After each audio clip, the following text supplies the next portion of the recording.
All right. So let's talk about players that are overhyped. These are guys whose ADPs are a little bit too high for whatever reason that may be, but they're overhyped. Um, Beware. Don't jump on this train. If the value is there, take him. But please, please, please don't overdraft this guy. Shed, start us off. So my guy who's overhyped, I'm gonna go with Chris Olave. Like he's in that Oh, Dang. top 10, top 11 ranking. He's not a top 10 wide receiver, guys. The last 2 years, he's averaged 80 receptions and about 4 or just 5 touchdowns, 4.5 touchdowns to be exact.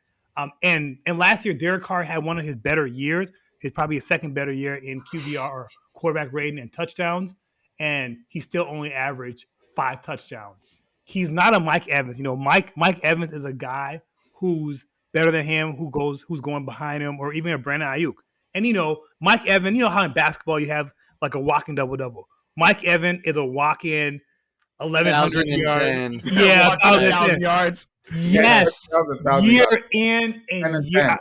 I don't know how that guy does it year in and year out. So I'm not saying Olave is bad. I just think he's a little bit higher than where he needs to be. And that was with a good quarterback. I think you can kind of wait on him before drafting him. I was just going to say quickly, he's one of these many guys who's being drafted at his ceiling. Wide receiver 9 is That's his true. best case That's scenario. true. That's So true. you don't draft a guy Wow, when he's that's at his fine. ceiling. Makes no sense. I That's good. do believe that. Let's move on. Olu, man, you're up. Okay, mine. All right, so I have Puka. Oh, no. Don't do that, Olu. Don't do that. Your favorite tight end? Is that it? I Don't do that. hate that I have to do this, but it is what it is. I'm sorry. Puka is a phenomenal player, obviously, as we saw last year. But number one, he's coming to the season already hurt, so he is hurt. So there's that factor. Number two, last year he started off the season with Cooper Cup being hurt. So now Cooper Cup is healthy. He's healthy, ready to go. Now they have a third. Last year they didn't quite have a third receiver that can actually get the job done. This year they have a rookie that actually can get the job done. So all this targets he got is now really going to be split in three. It's not because he's a bad receiver. It's not the talent level went down.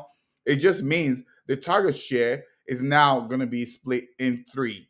And Kyrie Williams now has another partner in the backfield. So there's a lot. The ball can only go can only go around so much. And then you have Matt Stafford.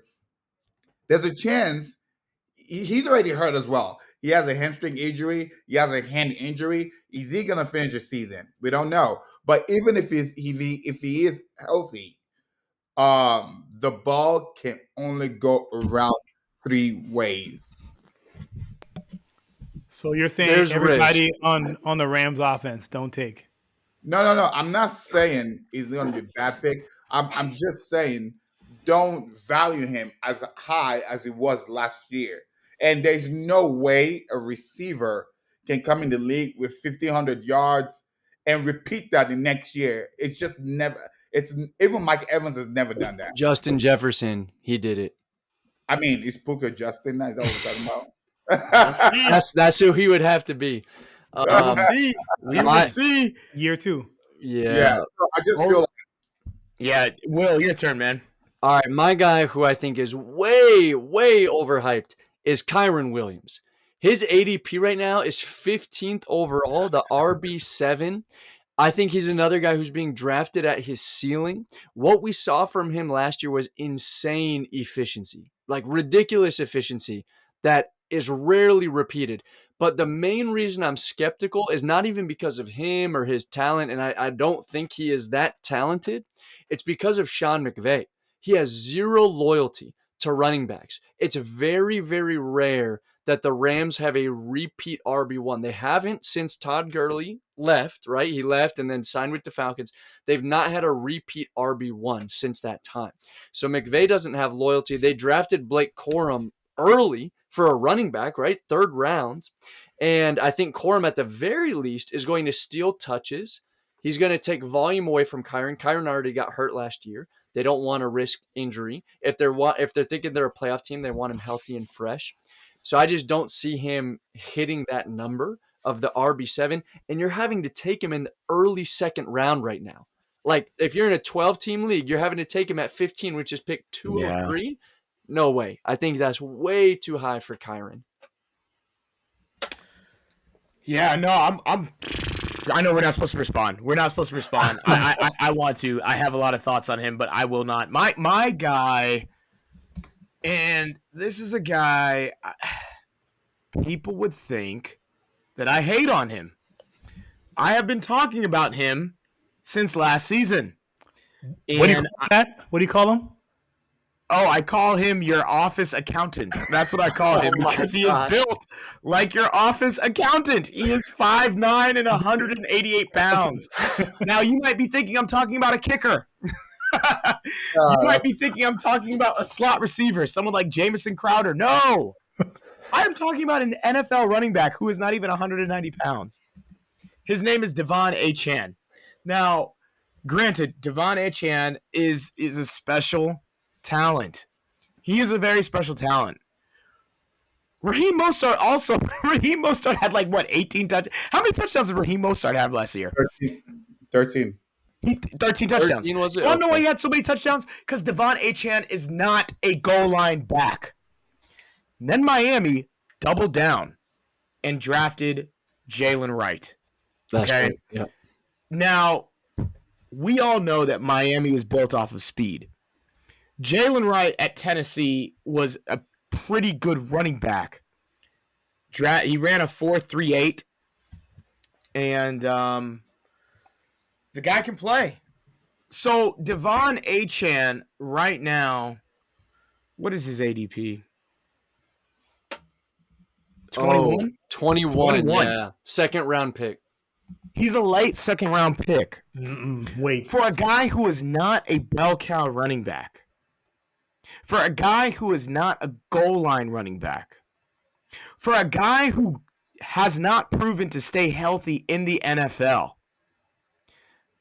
I'm not taking that. I'm passing on that. Now, people would talk about, oh, but did you see the games he played? Absolutely. His efficiency was historic. But the chances of repeating that kind of efficiency, no way. Yeah, slim to none. 7.7 yards per touch? That's like playing NCAA 25. That's video game statistics. Yeah. There's no way someone can repeat 6.6 yards per carry. No. 12.6% breakaway rate? No way. That's not possible. So, sure, if you spread across his production over 17 games, yeah, then he ought. If you spread across his production over 17 games, he should be a first-round pick. But the reason he fades to the second is because everyone knows that's not sustainable. So then my question is, then why take him in the second round? Why would you draft a guy who's potentially only going to be available for 10 games?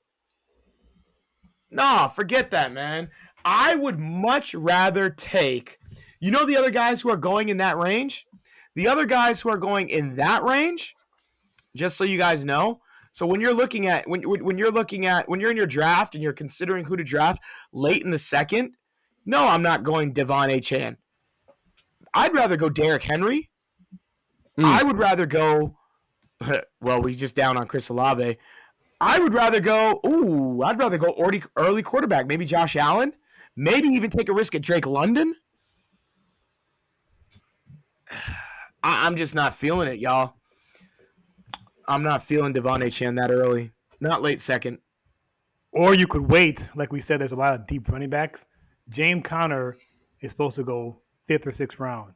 Alvin Kamara, absolutely. The 6th round. I have James Conner in so many of my best ball drafts. Oh, that's what I love to hear. I have James Conner in a lot of best ball drafts. I have James Conner in one of my fantasy leagues. He might be my most rostered player in my best ball. I'm like, James Conner, Alvin Kamara, I'll take them. They're highly productive. Let's move on, guys. Let's move on. Let's go to our next segment.